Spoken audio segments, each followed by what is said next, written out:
Compound angle के form में। तो पहले इसको सिंप्लीफाई करके हम एक सिंगल फंक्शन लाएंगे।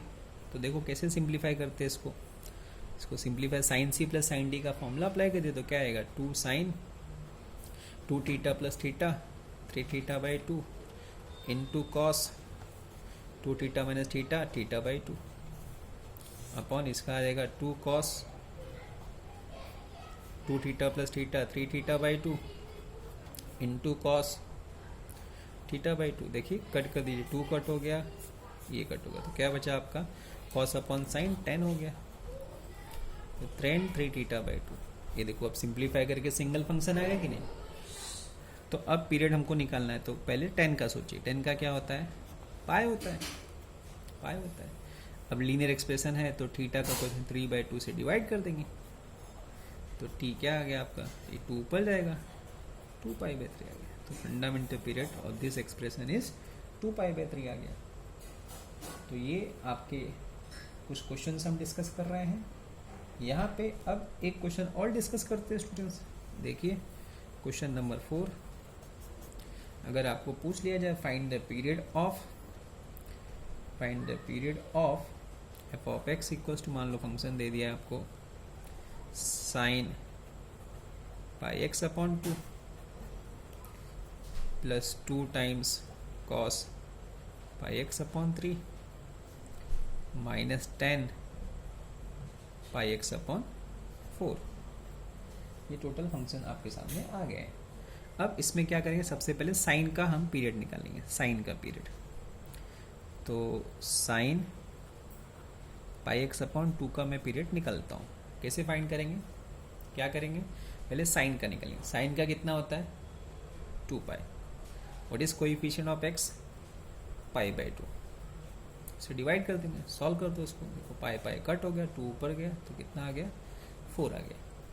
अब इसके बाद हम फाइंड करेंगे उससे जो सेकंड टर्म का पीरियड है। सेकंड टर्म क्या है आपका कॉस, उससे कांस्टेंट नंबर मल्टी, उससे कोई लेना देना नहीं अपना, हमको फंक्शन से लेना देना, कॉस पाई एक्स अपॉन 3। देखो इसको कैसे करेंगे, कॉस का कितना होता है 2π, याद होना चाहिए बेसिक।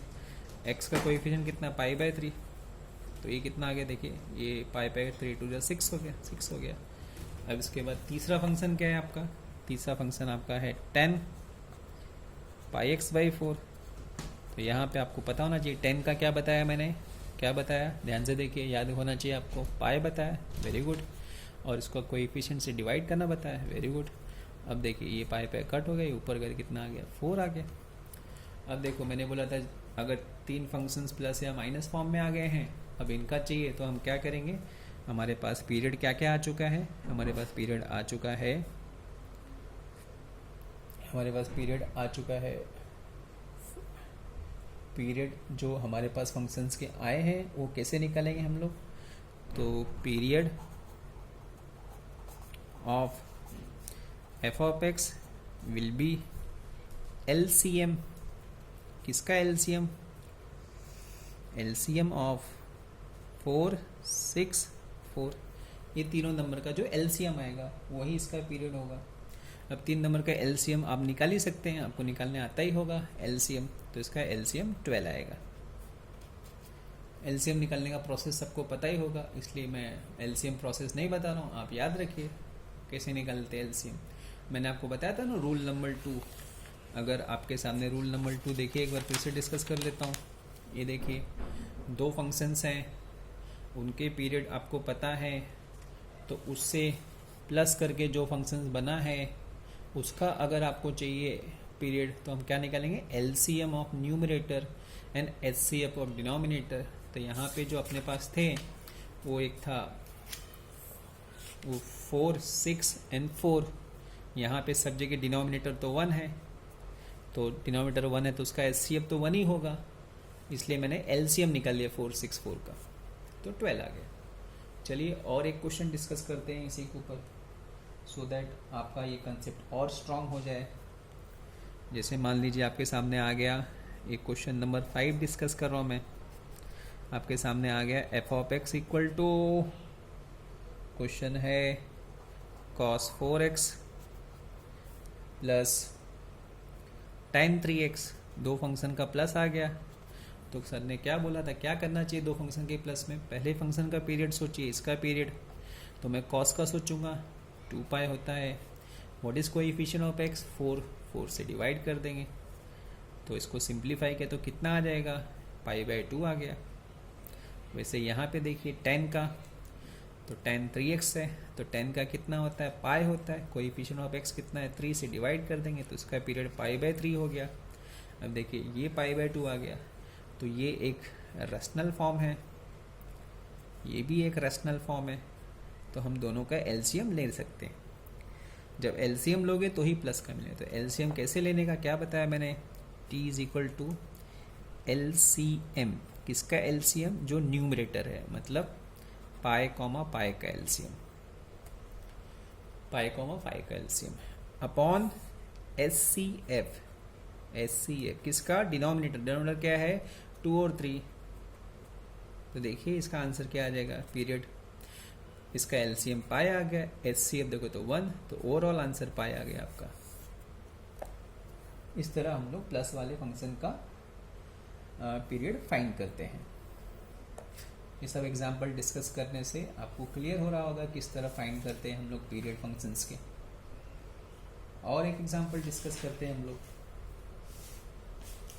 आपको डिस्कस करते हैं अगला एग्जाम्पल। अगला एग्जाम्पल डिस्कस करते हैं, क्वेश्चन नंबर ये था 5, क्वेश्चन नंबर 6 डिस्कस करते हैं। मान लो आपके सामने आ गया sin theta plus cos theta, ऐसा फंक्शन आ गया, इसका पीरियड फाइंड करना, तो कैसे करेंगे, इसका फंक्शन का पीरियड हम कैसे फाइंड करेंगे।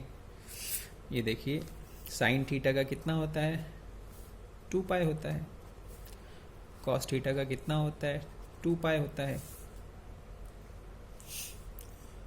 ठीक है। अब दोनों के पीरियड तो सेम हो गए, तो एलसीएम लेने की ज़रूरत नहीं है। रूल नंबर 2, ये देखिए रूल नंबर 2 कहाँ गया आपका, ये देखिए ये रहा। अगर एक फंक्शन का पीरियड t है, दूसरे का भी t है, तो दोनों के प्लस का भी t आएगा। तो यहाँ पे आपका पीरियड क्या आ गया टोटल दोनों का, इसका पीरियड आ गया 2 पाई, दोनों के प्लस।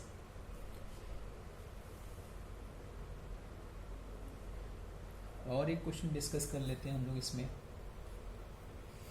अगर सपोज आपके सामने ऐसा क्वेश्चन आ गया, क्वेश्चन नंबर 7, आपको पीरियड फाइंड करना, मान लो साइन ऑफ πx/2। इसमें मेजोरिटी सम टिग्नोमेट्रिक के ही रहते हैं, इसलिए टिग्नोमेट्रिक के सम ही ज़्यादा डिस्कस कर रहा हूँ मैं। अब सोचिए साइन का पीरियड सोचिए 2 pi, what is coefficient of x, π/2, divide कर दिया, तो ये कट होके कितना आ जाएगा, पूरा ये ओवरऑल कितना आ जाएगा, सोचो दिमाग लगाओ, 4 आ जाएगा।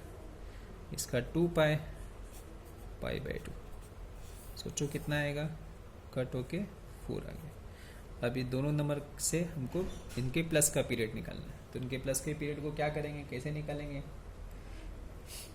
कुछ समझ में आ रहा है कैसे निकालेंगे। भाई ये दोनों का पीरियड निकाल लिया, दोनों का पीरियड एग्जैक्टली सेम ही दिख रहा है, तो एलसीएम लेके कोई मतलब नहीं, डायरेक्ट आंसर आपका आ गया है यहाँ पे। तो अगर डिफरेंट होता तो एलसीएम ले लेते, सेम है तो फिर इसका पीरियड 4 आ गया। एलसीएम भी लोगे तो भी 4 ही आएगा। ये आपका क्वेश्चन हो गया। तो इस तरह के प्रॉब्लम्स आपके सामने आएंगे, तो उसको इस तरह हम सॉल्व कर लेंगे। तो ये आपके entire concept with an explanation कि किसी भी फंक्शंस का पीरियड कैसे फाइंड करेंगे। तो आपके सामने मेजॉरिटी टिग्नोमेट्रिक फंक्शंस आएगा। तो जब मेजॉरिटी टिग्नोमेट्रिक फंक्शन आ रहा है तो वहाँ पे आपको इस बात का ध्यान रखना है कि जो रूल और फॉर्मूला बताया गया उसको याद रखना है, बस उससे हम सम सॉल्व कर लेंगे। सम सॉल्व करने में कोई दिक्कत नहीं आएगी। मेजॉरिटी टिग्नोमेट्रिक के सम्स आएंगे तो उसको आप आसानी से सॉल्व कर सकते हैं, तो उसमें कोई दिक्कत नहीं आएगा, आराम से उसको सॉल्व कर लीजिए, बात खत्म हो जाएगी। ये आपका जो कंसेप्ट था उसको मैंने पूरा एक्सप्लेन कर दिया है। अब इसके बाद अगर कोई आपको डाउट है तो मुझे कमेंट बॉक्स में डालिए, तो उसके ऊपर मैं और भी कुछ और MCQ सॉल्व करके पूछूंगा। अब केवल प्रॉब्लम सॉल्विंग है बस। तो ये पूरा पीरियोडिक फंक्शंस इसका एक्सप्लेनेशन आ गया आपके सामने इंटायर कंसेप्ट के साथ में। इसका यूज या तो डायरेक्ट क्वेश्चन आपको पूछा जाएगा JEE में, या इसका ज़्यादा यूज आपको डेफिनेट इंटीग्रेशन की प्रॉपर्टी है, पीरियोडिक प्रॉपर्टी करके है 12th स्टैंडर्ड में, इंटीग्रेशन टॉपिक में जो डेफिनेट पार्ट है उसमें इसका यूज आएगा। बाकी इसका बहुत ज़्यादा मेजर यूज नहीं है। तो इसी पे अब वीडियो में कंक्लूड करता हूँ। Thank you very much.